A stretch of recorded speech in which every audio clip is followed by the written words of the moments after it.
साबिक वज़ीर आला सिंध अरबाब गुलाम रहीम ने सैफुल आबरू पर तनकीद और इल्ज़ामात की बौछार कर दी है। पीटीआई क़यादत पर एटीएम्स को टिकट देने का इल्ज़ाम भी लगा दिया है। 92 न्यूज़ से गुफ्तगू में अरबाब गुलाम रहीम ने कहा कि सेनेट इंतखाबात में पैसे चल रहे हैं, इन हालात में इमरान खान कैसे तब्दीली ला सकेंगे।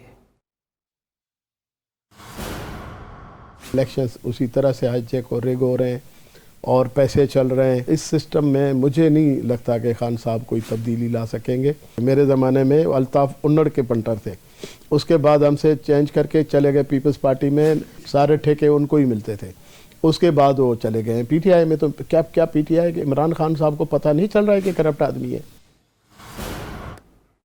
वफाकी वज़ीर इत्तलात सेनेटर शिबली फराज का ट्विटर पैगाम में कहना है कि अपोजिशन ने एक तरफ धांधली का वबेला मचा रही है, दूसरी जानब शफाफ इंतखाबी निज़ाम की मुखालफत में एड़ी चोटी का जोर लगा रही है। अपोजिशन का दोगलापन हाथी के दांत खाने के और दिखाने के और के मुतरादिफ है। सियासी मुनाफिकत का दूसरा नाम पीडीएम है। हक और सच की जिद्दोजहद में इमरान खान चट्टान की तरह खड़ा है। वज़ीर इत्तलाआत शिबली फराज ने ट्विटर पैगाम जारी किया है, जिसमें उन्होंने लिखा कि अपोजिशन एक तरफ धांधली का वावेला मचा रही है और दूसरी जानिब शफाफ इंतखाबी निज़ाम की मुखालिफत में एड़ी चोटी का जोर भी लगा रही है। नाज़रीन, अहम खबर आपको देंगे कि चेयरमैन पीपल्स पार्टी बिलावल भुट्टो जरदारी आज लाहौर आएंगे और ज़राए का बताना है कि बिलावल भुट्टो सेनेट इंतखाबात से मुताल्लिक अहम मुलाकातें भी करेंगे, जबकि चेयरमैन पीपल्स पार्टी बिलावल भुट्टो जरदारी मरियम नवाज से भी मुलाकात करेंगे। मजीद जानेंगे अपने नुमाइंदे मियाँ शाहिद नदीम से। शाहिद नदीम, कहिएगा कब तक पहुँचेंगे लाहौर बिलावल भुट्टो जरदारी? जी वो थोड़ी देर में जो है वो बिलावल हाउस पहुंच जाएंगे। हमारे ज़राए का कहना है कि बिलावल भुट्टो जरदारी दौरा लाहौर में सेनेट इंतखाबात के हवाले से अहम मुलाकातें करेंगे। बिलावल भुट्टो जरदारी मुस्लिम लीग नून की नायब सदर मरियम नवाज से भी मुलाकात करेंगे। बिलावल भुट्टो जरदारी की यूसुफ रजा गिलानी की हिमायत के लिए माजी के हलीफों से भी मुलाकात मतवक्को है। दौरा लाहौर में बिलावल भुट्टो जरदारी पीपल्स पार्टी की आला सतही इजलास की सदारत भी करेंगे और हमारे ज़राए का कहना है कि 3 बजे आज बिलावल भुट्टो जरदारी साबिक गवर्नर पंजाब मखदूम अहमद महमूद के घर मॉडल जाएंगे और वहाँ पर प्रेस कॉन्फ्रेंस भी करेंगे। जी, प्रेस कॉन्फ्रेंस भी करेंगे। बहुत शुक्रिया मियाँ शाहिद नदीम, हमें अपडेट कर रहे थे। नाज़रीन, इलेक्शन कमीशन में पीके 63 नौशहरा ज़िमनी इंतखाब से मुताल्लिक तहरीक इंसाफ की दरख्वास्त पर समाअत हुई और तमाम प्रिजाइडिंग अफसरान को फरीक क्यों बनाया गया, मेंबर इलेक्शन कमीशन ने इस बात पर इस्तफसार किया। इलेक्शन कमीशन ने पाकिस्तान तहरीक इंसाफ उम्मीदवार को दरख्वास्त में तरमीम की भी इजाज़त दे दी है। बात करेंगे अपने नुमाइंदे फ़हीम अख्तर से। फ़हीम अख्तर, समाअत की कार्रवाई से मुताल्लिक बताइएगा। देखिए, इलेक्शन कमीशन ऑफ पाकिस्तान में पीके 63 नौशहरा के जो ज़िमनी इंतखाब से मुताल्लिक तहरीक इंसाफ ने इस मामले को चैलेंज किया था, इस पर मेंबर पंजाब अल्ताफ इब्राहिम कुरैशी की सरबराही में 4 रुकन इलेक्शन कमीशन ने समाअत की है। तहरीक इंसाफ के वकील शाह खावर पेश हुए हैं। इलेक्शन कमीशन ऑफ पाकिस्तान के मेंबरान ने यह सवाल किया है पीटीआई के वकील से कि तमाम प्रिजाइडिंग अफसरान को क्यों फरीक बनाया गया है, जिन मुखालिफ उम्मीदवारों को फरीक बनाया है उनके एड्रेस भी दें। और इलेक्शन कमीशन ऑफ पाकिस्तान ने पीटीआई की इस दरख्वास्त को जो है नामुकम्मल करार दिया है और तहरीक इंसाफ को ये इजाज़त दे दी है कि जो तरमीम शुदा दरख्वास्त है वो दोबारा जमा करवाएं। और इलेक्शन कमीशन ऑफ पाकिस्तान ने केस की समाअत 2 मार्च तक मुलतवी करते हुए ये हिदायत की है कल तक तरमीम कर दें। कमीशन रिटर्निंग अफसरान और मुखालिफ उम्मीदवार को नोटिस जारी करेगा। केस की समाअत को 2 मार्च तक मुलतवी कर दिया गया। बहुत शुक्रिया फ़हीम अख्तर। खबर यह भी है कि बलूचिस्तान से सेनेट इंतखाबात के लिए उम्मीदवारों की हतमी फहरिस्त जारी कर दी गई है। 36 उम्मीदवारों की हतमी फहरिस्त सूबाई इलेक्शन कमिश्नर के दफ्तर पर आवेजा कर दी गई है। इसी पर बात करेंगे फजल तवाब से। फजल, कहिएगा, नाम फाइनल हो गए हैं, हतमी फहरिस्त किन नामों पर मुश्तमिल है? देखिए, इस तरह है कि बलूचिस्तान से सेनेट की खाली होने वाली 12 नशिस्तों पर 36 उम्मीदवारों की हतमी फहरिस्त जो है वो सूबाई इलेक्शन कमीशन बलूचिस्तान ने जो है वो जारी कर दी है और लिस्ट जो है वो सूबाई दफ्तर में आवेजा कर दी है, जिसके मुताबिक बलूचिस्तान से सेनेट के 7 जनरल नशिस्तों पर 18 उम्मीदवार, जबकि टेक्नोक्रेट की 2 नशिस्तों पर 4, खवातीन की 2 नशिस्तों पर 9 उम्मीदवार, जबकि अकलियत की 1 नशिस्त पर 5 उम्मीदवारों में जो है मुकाबला होगा। मजमूई तौर पर बलूचिस्तान से सेनेट इंतखाबात के लिए 41 उम्मीदवारों के कागजात नामजदगी जो है वो जमा करवाए गए थे, जिसमें टेक्नोक्रेट की 4 और 1 जनरल नशिस्त पर कागजात नामजदगी जो है वो उम्मीदवारों के मुस्तरद किए गए। और इसके अलावा कल जो है कागजात नामजदगी वापस लेने की आखिरी तारीख जो है वो मुकर्रर की गई है, जबकि बलूचिस्तान असम्बली के हाल में 3 मार्च को सेनेट इंतखाबात के हवाले से पोलिंग होगी। जबकि इसके साथ ही साथ बलूचिस्तान से सेनेट के लिए 3 आजाद उम्मीदवार भी जो है वो मैदान में है। 3 आजाद उम्मीदवार भी मैदान में होंगे। फजल तवाब, आपका शुक्रिया। सियासी जमातों के अकाउंट्स की छानबीन से मुतालिक तहरीक इंसाफ की दरख्वास्त की इलेक्शन कमीशन में समाअत हुई। 15 सियासी जमातों के नुमाइंदगान पेश हुए और 4 जमातों के नुमाइंदे हाजिर नहीं हुए हैं। इलेक्शन कमीशन ऑफ पाकिस्तान का सियासी जमातों को इतला के लिए अखबार में इश्तिहार जारी करने और दरख्वास्त की कॉपी तमाम सियासी जमातों को फराहम करने का हुक्म। मजीद समाअत 5 अप्रैल तक मुलतवी कर दी गई।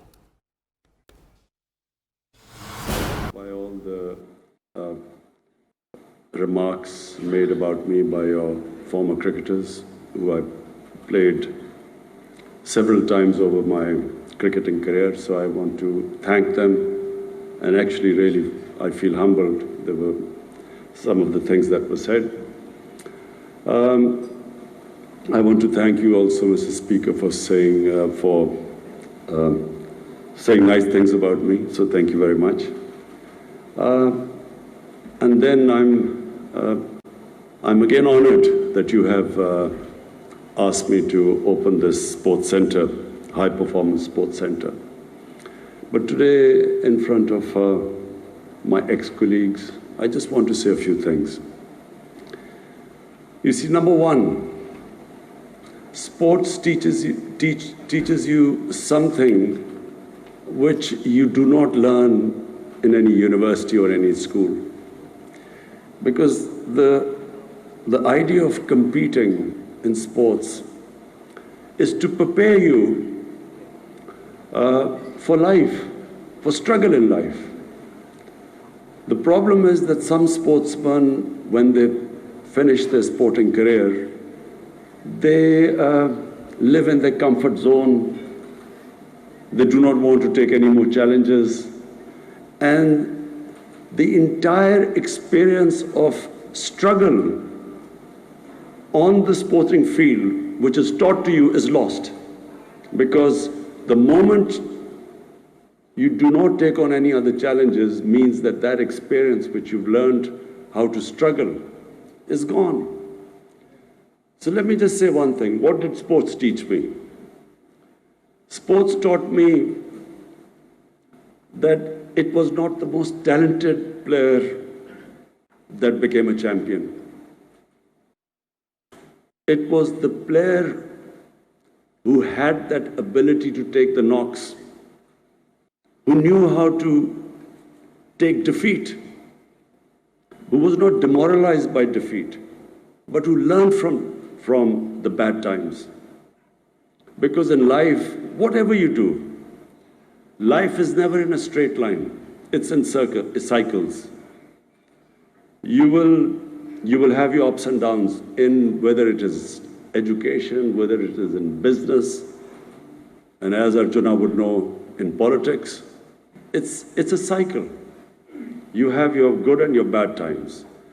Success depends upon not how you deal with the good times, but how do you deal with the bad times.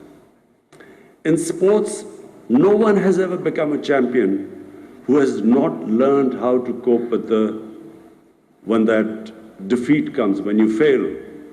If you do not know how to cope with that, you can never become a champion. There are two ways people react to a defeat. One is they get demoralized. And when they get demoralized, they lose their dream. They give up on the dream. Second are those people who become champions, who actually learn from defeat, who do not give up. But every time there is a setback in life, there are lessons to be learned. So that ability to analyze where you went wrong, and then pick yourself up and start struggling again. That is the only way you become a champion. And that's the only way anyone achieves anything big in life. So what I feel is that sports prepares you, it gives you that ability that you can actually excel in anything. Whatever you do, if you have learned those lessons from sport, you can excel in it. So in my case, I was not the most talented cricketer when I started. My two first cousins were, both of them captained Pakistan, and both of them all my other cousins said were far more talented than me. So when I was growing up, I was always told that I was never going to be as good as them. And then when I played my first test match, I was dropped. And everyone thought that was the last they would ever see of me. So for 3 years, I never played, I was out of the cricket team. So there were two ways. Over my playing careers, so many of cricketers which were dropped after the first match never came back again. The majority never came back again. So there were two ways I could either give up and chase another career, or you could actually learn from your first test appearance or your first test tour. So it was that I constantly, the reason why I succeeded more than a lot more talented cricketers than me was that I had that ability to analyze my mistakes better than others. And then the second ability, I would work harder than most others. And that's why if you have that ability, you will keep improving. The improvement process never stops. So when I came into politics, I was just like my first test match.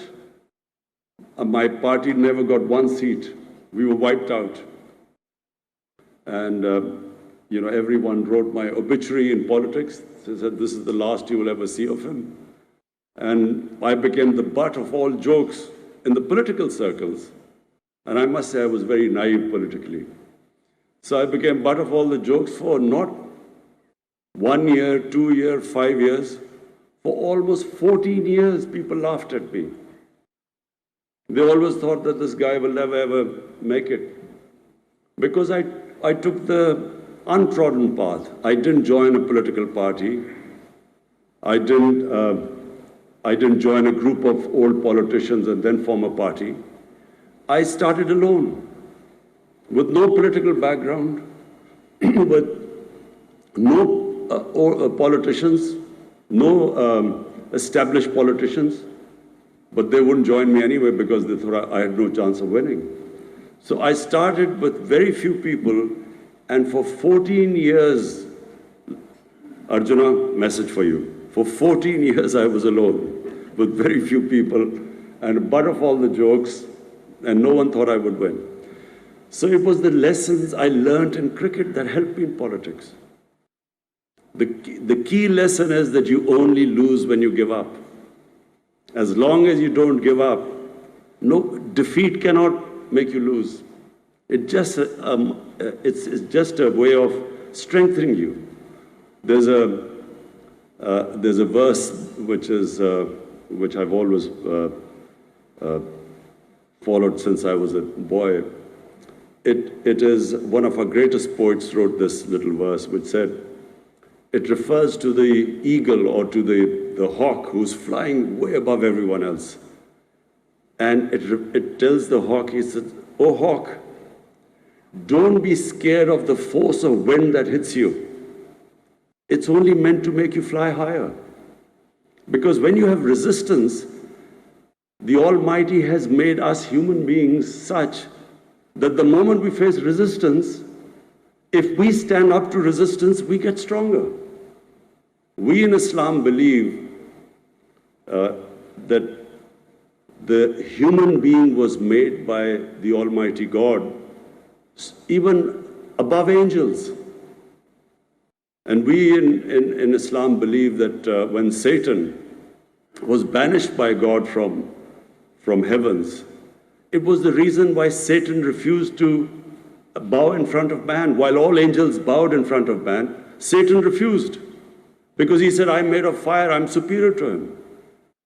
And God told Satan that, look, even you don't know the power I've given to man. So we have immense power, all of us have incredible power inside us. But that power will only come out when we face resistance. When we pit ourselves up against challenges, only then that power comes out. That potential, that human potential only comes out then. Problem is, that somewhere along the line we give up. And that's when we lose. So the more you face resistance, the stronger you get. If you put your arm against a higher weight, your arm will get stronger. But the mind is the powerhouse. And the more you put your mind into to resist and to challenge, it just gets stronger and stronger. So eventually, I mean, it's hardly ever happened in anyone who understands politics. In a two-party system, it hardly ever happens that a third party breaks through. And so my party, we broke through a two-party system, two established parties, and we got more seats in the parliament than all of them. But it took a long time, 22 years. So the lesson for young people, the youngster who was saying he was still who was very young when we won the World Cup, the lesson is simple. All of us can become whatever we dream of.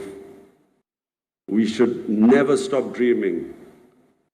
Anything that you can dream, you can achieve, provided you are prepared to struggle for it, and provided you do not get demoralized from the bad times, but instead, every bad time is a time of reflection, self-analysis, so that you even come back much stronger. I must say that it's a pleasure for me to see my old colleagues here. I have watched Sri Lanka. I came here first time straight out of university in 1975, and I remember playing against the Sri Lankan team. I always thought they had talent. I always thought Sri Lankan teams had, especially batting talent. But then they did not have the self-belief. They did not believe that they could win. It was exactly the same with us. When I, as an 18-year-old, first played for my country, I remember we toured England, and I remember my senior players telling me that, look, do not think we can beat the English. You know, then colonialism was much fresher in 1971 when I first played.